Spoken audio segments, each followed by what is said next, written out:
Hola a todos, bienvenidos a una nueva edición de Hablamos del Instituto de España. En este caso es una edición enfocada hacia el impacto de la inteligencia artificial en la medicina en particular y en la ciencia en general. Y rápidamente me presento antes de comenzar. Soy Sergio Alonso, director adjunto del periódico La Razón y director y fundador del suplemento A Tu Salud que edita este diario desde hace ya 25 años. Contamos con la suerte de tener a dos grandísimos expertos hoy con nosotros. Amparo Alonso Betanzos, que es licenciada en Ciencias Químicas, especialista en Química Industrial. Es además doctora en Ciencias Físicas con premio extraordinario por la Universidad de Santiago, catedrática de Ciencias de la Computación e Inteligencia Artificial de la Universidad de La Coruña y académica de número de la Real Academia de Ciencias Físicas y Naturales de España. Y contamos también con Víctor Maojo, que es catedrático de Inteligencia Artificial en la Universidad Politécnica de Madrid y director del Grupo de Informática Biomédica en dicha universidad. Es doctor en Informática y Medicina y desde 2002 es académico correspondiente de la Real Academia de Medicina de España. Gracias de nuevo al Instituto de España y ya arrancamos con una pregunta que sirve para los dos. ¿En qué campos de la medicina se está ya utilizando la IA, la inteligencia artificial, y en cuáles va a ser, según estimáis vosotros, más impactante esta inteligencia artificial? Empezamos por ti, Amparo, si quieres. Yo creo que casi la pregunta sería ¿en qué campos de la medicina no se está aplicando la inteligencia artificial? Porque en realidad, yo no sé si Víctor coincide conmigo en esto, pero en prácticamente cualquier campo en el que uno pueda pensar de la medicina se está aplicando ya la inteligencia artificial. Yo creo que en los campos en los que estamos trabajando también, se está trabajando en el reconocimiento de imágenes, es casi un estándar, por decirlo de alguna forma, como es el caso de la radiología, ¿no? Donde incluso hay pruebas que te demuestran que utilizar un sistema inteligente junto, por supuesto, con el experto clínico consigue rebajar los errores a unos porcentajes muy bajos, muy cercanos prácticamente al cero, ¿no? Lo cual es sin duda un avance muy importante y podemos verlo también en los recientes premios Nobel del 2024, ¿no? Que tienen que ver también con aplicaciones en el campo de la ciencia y la medicina, de la inteligencia artificial. Gracias. Víctor. Estoy de acuerdo con todas las áreas que he comentado, ¿no? Prácticamente no hay ningún área donde no haya una aplicación ya que se está haciendo, ¿no? En los últimos 3-4 años hay más de 2.000 sistemas aprobados por las agencias y aparte los que se hacen para investigación. Y dentro de cada área, todas las especialidades médicas, podemos ver los temas en los que se usa, ¿no? En diagnóstico, tratamiento, en prevención, pronóstico, gestión también, ¿no? Por ejemplo, para también epidemiología, seguridad, en todas las áreas podemos tener aplicaciones. Pero además es que no son nuevas. O sea, hace 30 años que tenemos ya sistemas que son prácticos, ¿no? Que han sido muy útiles, por ejemplo, para mejorar sistemas como PubMed, ¿no? Para hacer búsquedas para los médicos. También sistemas que están dentro de las historias clínicas, o también sistemas para la investigación genómica, que han cambiado radicalmente el tratamiento de cáncer, por ejemplo. Claro, yo creo que es importante también destacar el tema de la personalización, ¿no? Médica. Gracias a la inteligencia artificial se puede predecir una enfermedad que puede tener posibilidades de aparecer en una determinada persona, ¿no? Con su análisis genético y genómico. Y eso, desde luego, es un avance muy importante que nos permite prevenir con un tiempo importante por delante. Prevenir y luego aplicar medicina personalizada. Correcto, sí. Una de las preguntas del millón, que seguramente os han formulado muchas veces, pero que yo creo que conviene hacerla, es si va a ser la inteligencia artificial capaz de sustituir al médico en la consulta. La respuesta mía es que no lo sabe nadie. Porque te cuento, porque esto fue un error clave en los años 70, ¿no? Yo tuve la suerte de trabajar y conocer a muchos de los que fueron pioneros dentro del área médica, ¿no? Y ese fue un error clave que cometieron ellos, que era, si recordáis en Star Trek, el doctor McCoy no tenía un escáner, ¿no? Que podía diagnosticar cualquier cosa, ¿no? Y esa fue un poco la idea que había en los años 70, ¿no? En el área médica, ¿no? Vieron que era un error craso, ¿no? El intentar sustituir a los médicos, ¿no? Bien, lo que se dice ahora, lo que mucha gente piensa, lo que yo pienso es que probablemente lo que pasará es que el médico con inteligencia artificial va a sustituir al médico que no tenga inteligencia artificial. Pero el problema es que los experimentos últimos no coinciden con eso, porque sistemas de inteligencia artificial funcionaron mejor que los médicos con inteligencia artificial en experimentos que se han hecho, con lo cual no sabe nadie lo que pasará. Yo creo que lo que pasará será que serán médicos con experiencia en inteligencia artificial, usando inteligencia artificial, los que van a sustituir a esos médicos, a los médicos tradicionales, ¿no? Bueno, ya resulta incluso complicado distinguir las soluciones que plantea, por ejemplo, una inteligencia conversacional como ChatGPT con las ofrecidas a lo mejor por un médico, ¿no?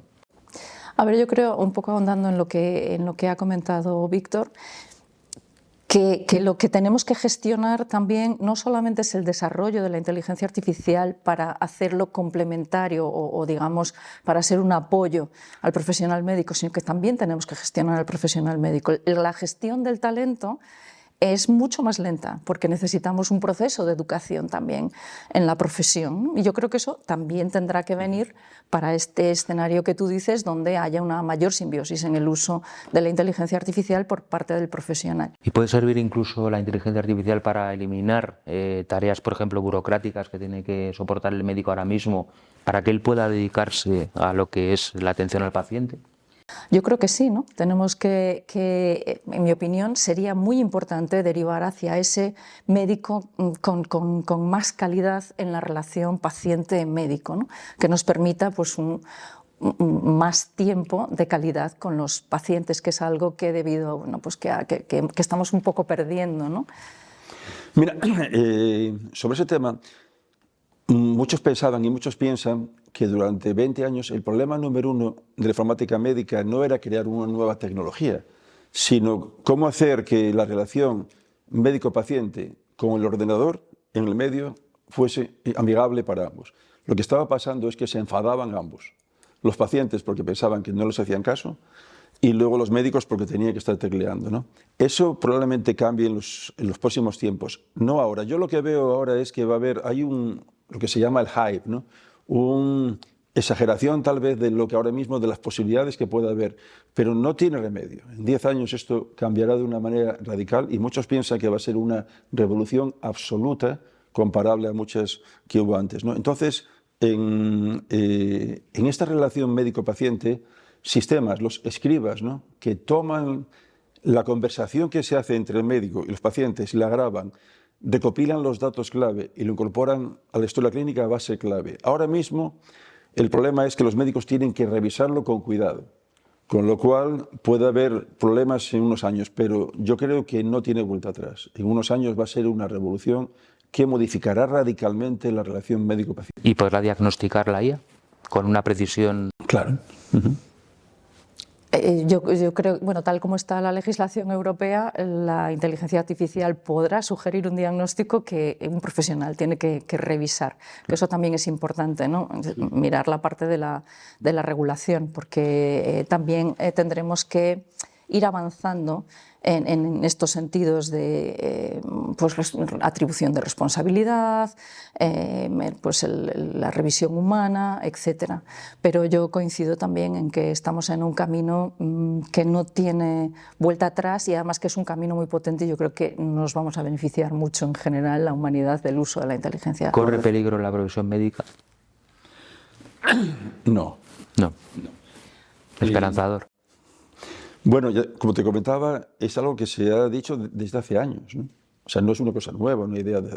Estamos repitiendo muchas de las ideas de hace 50 años y cometiendo los errores que se cometieron hace 50 años, ¿no? Yo soy miembro de la Academia Americana de la Informática Médica, donde están esos pioneros, ¿no? Trabajando, ¿no? Y comentamos muchas veces cómo se repiten los errores que cometieron ellos, ¿no? En esos años, ¿no? Entonces yo creo que estamos ante una nueva profesión médica. De hecho, en Stanford, por ejemplo, que ha sido líder en muchas áreas de la informática médica y de la inteligencia artificial, están proponiendo una nueva formación. Pero la formación no es de dar cursos de inteligencia artificial, sino que la inteligencia artificial sea clave en la formación de cada asignatura, de cada especialidad. No solo estudiamos gastroenterología, estudiamos psiquiatría, estudiamos hepatología, cualquier área, y luego un curso de inteligencia artificial, sino que en cada curso la inteligencia artificial es fundamental para enseñar y aprender más, ¿no? Y en ese caso también estamos en una nueva formación, porque nosotros, por ejemplo, en informática, ¿no?, pues es muy complicado para nosotros poner exámenes o prácticas nuevas, porque los alumnos pueden hacerlas automáticamente con estos sistemas. Entonces estamos en un mundo de formación nueva también de los médicos y estamos investigando, analizando cómo podemos cambiar, ¿no? Yo creo que no lo sabe nadie, ¿no? Yo creo que podemos echar un vistazo atrás a la historia y cuando yo era pequeña, por ejemplo, los médicos tenían a su disposición muy poca tecnología, ¿no? La tecnología se ha ido introduciendo en la profesión. Prácticamente cualquier médico tiene a su disposición un montón de pruebas que hoy en día están disponibles y nos permiten una medicina mejor, y no hemos prescindido de los médicos, muy al contrario, ¿no? Estamos en una situación en que cada vez los necesitamos más. Y yo creo que vuelvo a la respuesta, ¿no? Lo importante también es la gestión del talento. Tenemos que gestionar el talento clínico para que pueda trabajar también con estas nuevas tecnologías que estarán a su disposición, y igual que antes estuvieron otras pruebas médicas que saben manejar. Hay un cambio en ese sentido también, que cambia fundamentalmente ante un nuevo paciente. El paciente es otro. Yo recuerdo, por ejemplo, pues, en alguna consulta médica que me llegaba alguien, ¿no?, alguna paciente, y me decía: mire, doctor, yo tengo cáncer. ¿Pero por qué me lo dice? Porque estaba hablando con una señora fuera que me decía que tenía los mismos síntomas que tengo yo, ¿no? Y entonces se los pasaban de uno a otro. El problema ahora, o la cuestión que puede ser beneficiosa pero también perjudicial, es que los médicos, y la revista JAMA, por ejemplo, una de las mejores revistas médicas, publicaba eso hace 4 o 5 días, ¿no?, que es análisis de cómo los pacientes están llegando con el diagnóstico hecho, con la imagen y el tratamiento, ¿no?, y a ver qué le dice el médico, ¿no? Entonces, eso cambia esa relación. Parte de culpa la hemos tenido los medios de comunicación en esto.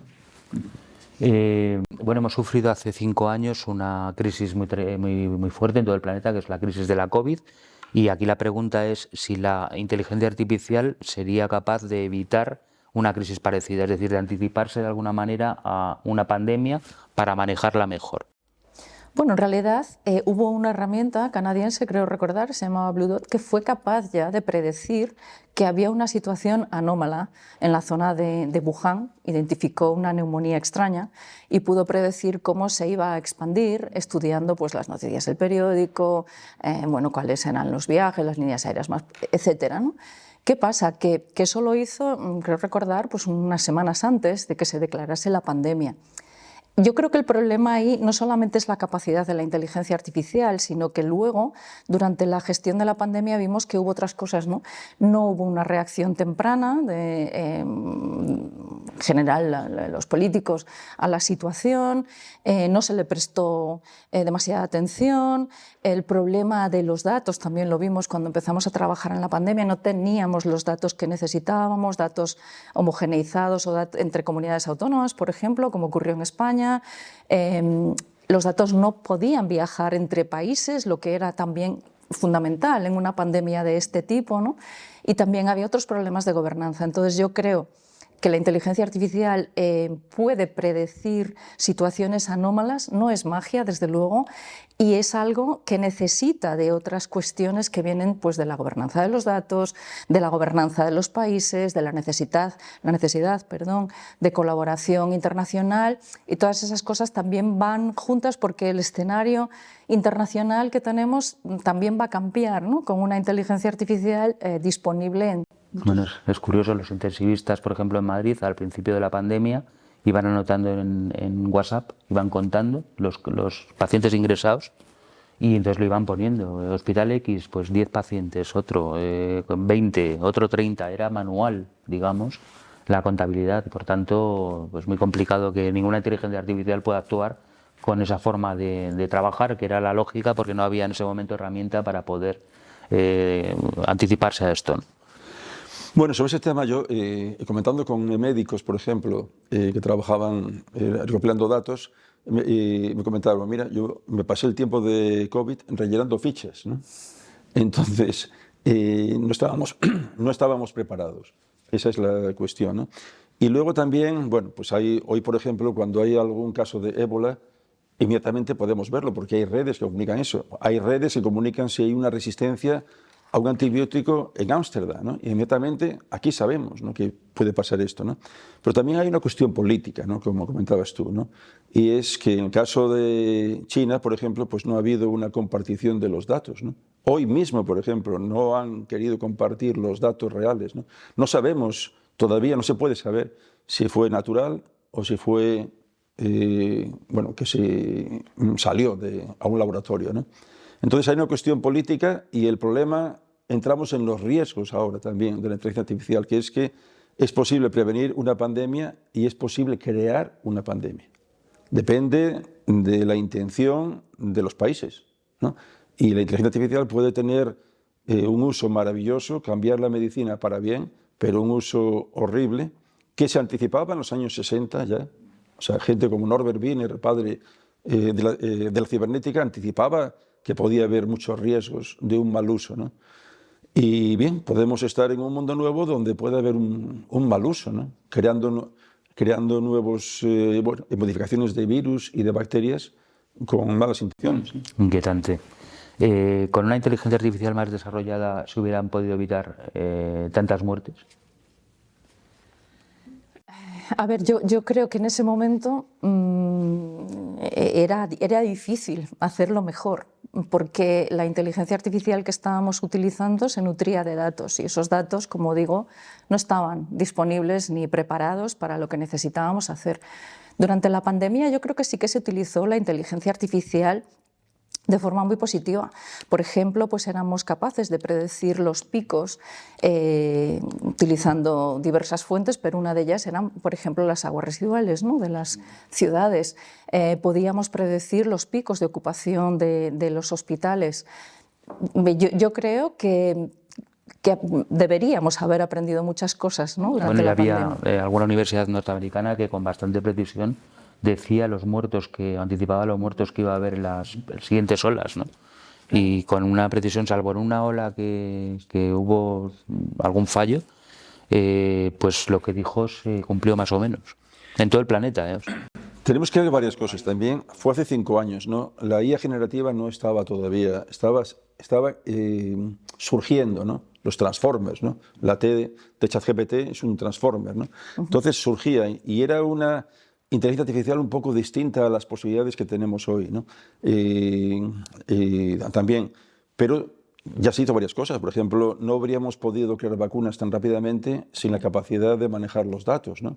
No habríamos podido ver algunos medicamentos que se analizaron, millones de medicamentos, ¿no?, pues para ver si podía haber alguna útil. Yo creo que fue un despertar, ¿no? El COVID probablemente que nos despertó y nos mostró las posibilidades, ¿no? Pero la mayor parte, en casi todos los países, no estaban preparados, ¿no?, para algo así, ¿no? Bueno, yo quería hacer una pregunta que antes relacionada con un tema que has comentado al principio, y es dentro del campo también de la medicina, que es el tema de la radiología, ¿no? Y de cómo se puede, a través de la inteligencia artificial, pues llegar a un diagnóstico de una enfermedad en base a una serie de datos acumulados de millones de pacientes, ¿no? Que además no deja de ser curioso que el origen de esto, salvo que me corrijas, pues sean los videojuegos, ¿no? Con el desarrollo de GPU dentro de la arquitectura de los ordenadores personales, que ha permitido que esto pues vaya todo mucho más rápido. Va a haber una revolución, de hecho ya la empieza a haber en el campo de la radiología. ¿Pensáis que es fiable el diagnóstico de esta forma? ¿No? Sí, bueno, yo creo que además de las revoluciones o de los adelantos hardware que has mencionado, como el uso de GPUs o TPUs, es cierto también que ha habido una revolución importante en el software, ¿no?, además de en las plataformas. Es un software mucho más sofisticado, mucho más complejo, ¿no?, todos estos algoritmos basados en redes profundas o en aprendizaje por refuerzo que estamos viendo durante los últimos años. Entonces yo creo que todo eso sí que nos está permitiendo llegar a diagnósticos cada vez más precisos, porque estas redes, junto también con los transformers que mencionabas, pues nos han permitido llegar a nivel de interpretación de imágenes, de vídeos, de textos que también comentábamos antes sobre la inteligencia artificial generativa, a niveles de error por debajo de los errores que cometen los expertos humanos, ¿no? Existe una competición que se llama ImageNet, que está funcionando desde hace varios años y ya hace algunos que los algoritmos consiguen descender por debajo del nivel de un experto humano en el campo. Entonces yo creo que eso es un avance muy importante que nos va a permitir, sobre todo en aspectos clínicos como los de la radiología, pues sí, ser muy precisos. Aquí surge alguna cuestión. Bueno, hay áreas, por ejemplo, en las mamografías, donde hay sistemas, ¿no?, prácticos comerciales que tienen claramente mejores resultados que los médicos, ¿no?, errores menos.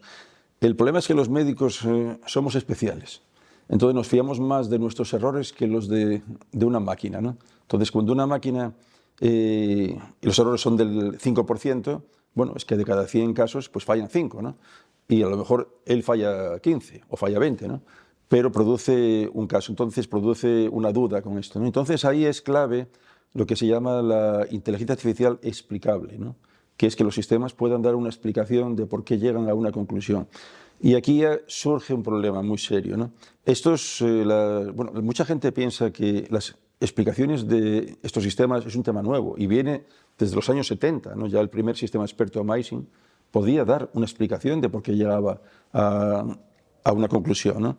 Y el problema es que todavía muchos de estos sistemas son todavía cajas negras, ¿no? Tiene un componente de cajas negras que no pueden explicar en detalle por qué llegan a una conclusión, ¿no?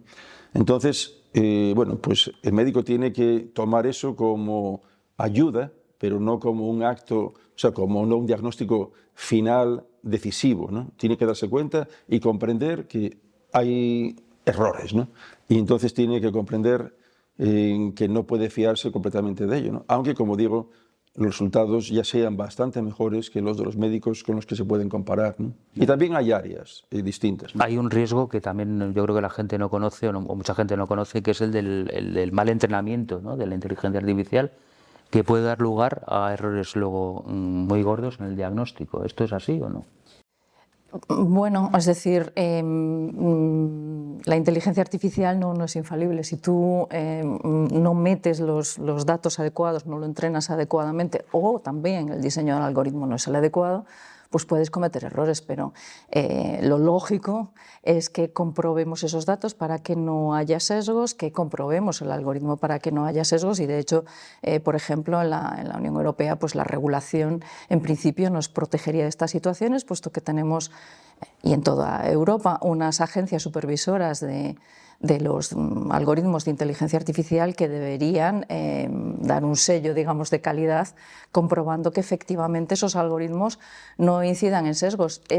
A veces es difícil detectarlos porque los sistemas utilizan datos del mundo real. Claro, el mundo real no es un mundo perfecto, y entonces a veces introducimos sesgos de forma no intencionada en los algoritmos, o los algoritmos pueden acabar aprendiendo variables sensibles que no estaban incluidas, digamos, en los datos iniciales, pero de alguna forma se incorporan, ¿no? Sabemos el ejemplo de este sistema que se había desarrollado para detectar pacientes con, digamos, cierta tendencia a tener enfermedades repetidas y serias, y lo que se pretendía era detectarlos para introducirlos en programas pues de más vigilancia. Y lo que pasó es que estaba sesgado contra los pacientes de raza negra, no porque la raza negra o la raza en general fuese una variable que se introdujese en los pacientes, pero de alguna manera eso ocurrió así. ¿Por qué? Pues porque los pacientes de esa etnia y de otras gastaban menos dinero en sus tratamientos que otras, y entonces lo que pasaba es que el sistema aprendió: si gastas menos dinero tienes menos problemas, ¿no? Lo cual no es correcto. Entonces es importante detectarlo, cosa que hicieron los ingenieros, y corregirlo para que el sistema funcione adecuadamente. Pero claro, estamos hablando de sistemas, que es también una cosa que me gustaría decir y relacionar con la pregunta anterior, que a lo mejor son muy precisos, ¿no?, pero tienen que ajustar trillones de parámetros, ¿no? Entonces, hacer un sistema explicable en donde tienes que ajustar trillones de parámetros, no es en absoluto sencillo y es complejo todo este tema de la responsabilidad y la explicabilidad en los sistemas de alto riesgo.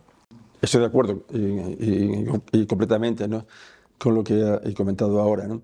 Yo tengo una experiencia práctica sobre ese tema, ¿no? En el año 1994, en un proyecto público del FIS, del Fondo de Investigación Sanitaria, era para un sistema predictivo con Machine Learning en artritis reumatoide. Entonces tuvimos la suerte de poder trabajar con 1000 casos clínicos, que es una cifra que ahora no es nada, ¿no?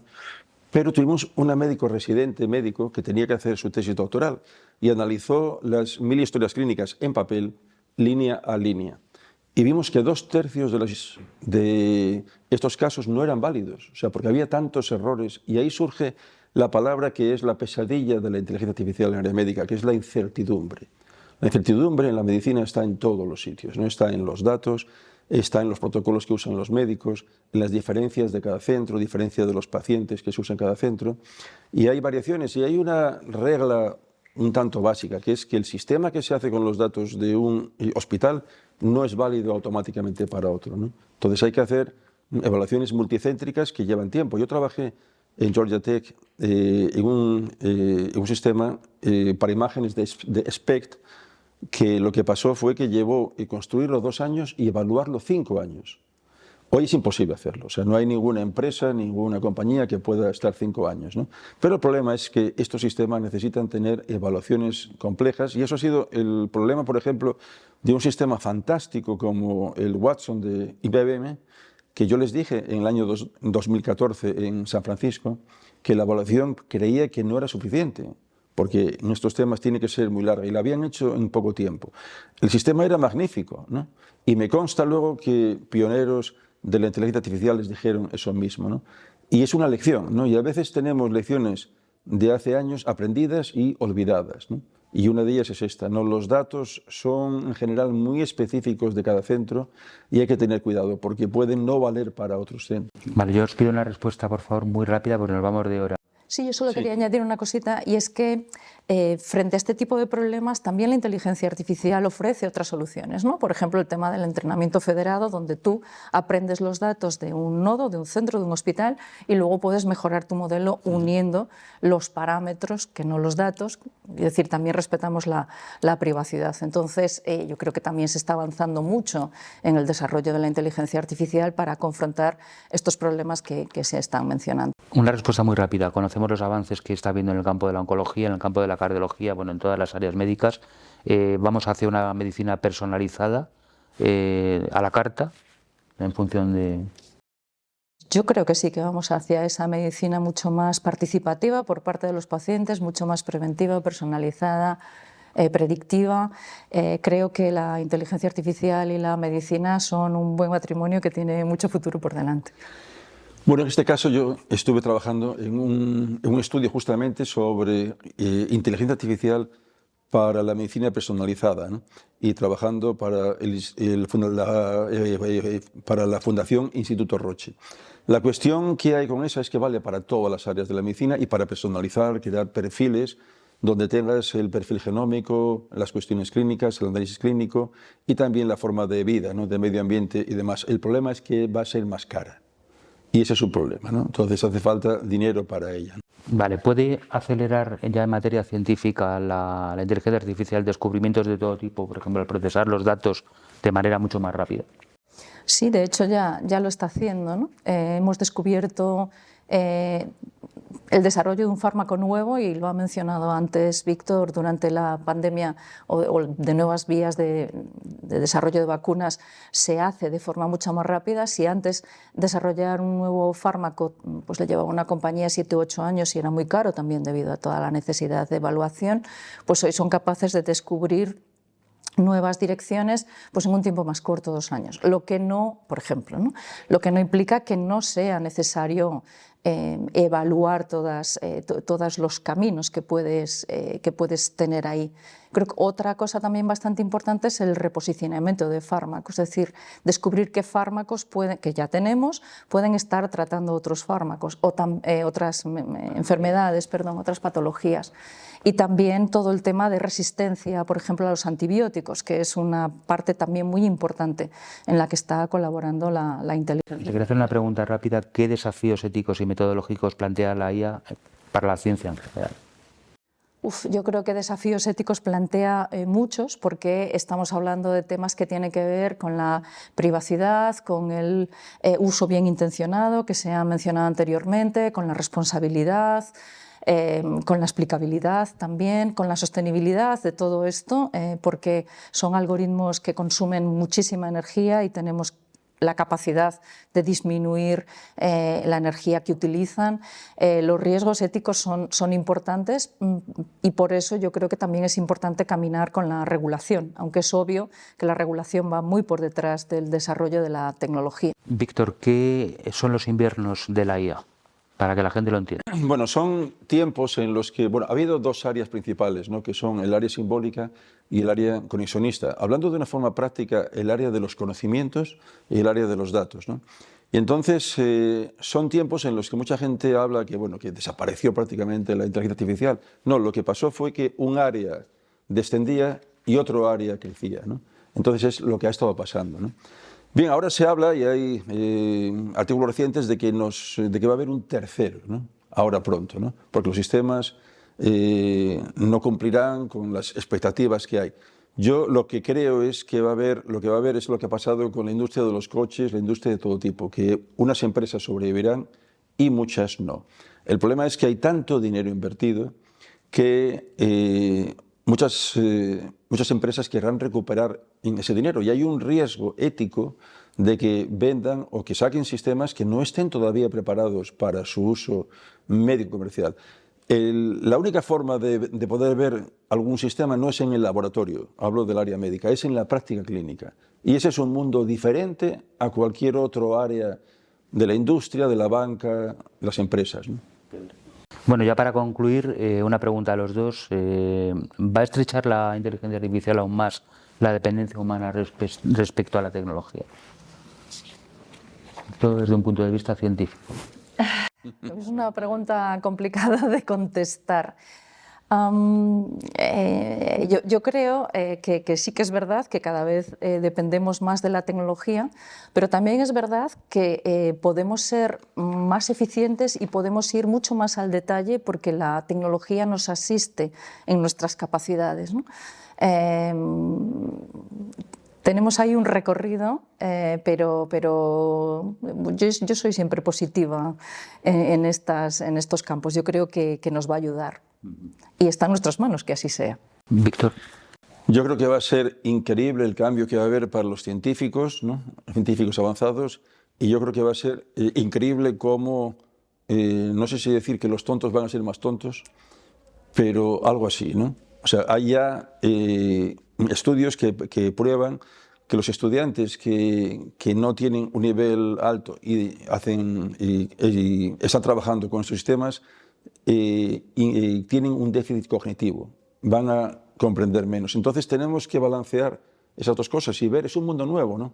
Hace poco Neil Ferguson hacía un artículo muy interesante sobre esto, sobre que estamos en un nuevo mundo de formación, ¿no? Y esa formación va a ser magnífica para los científicos. Es increíble lo que podemos hacer ya con ello. Nosotros estamos en varios proyectos europeos, ¿no?, trabajando en esto, pero luego el problema va a ser con la gente con una formación básica, porque se lo hace todo. Y entonces hay un riesgo grande de que haya un problema de formación en esa gente, ¿no?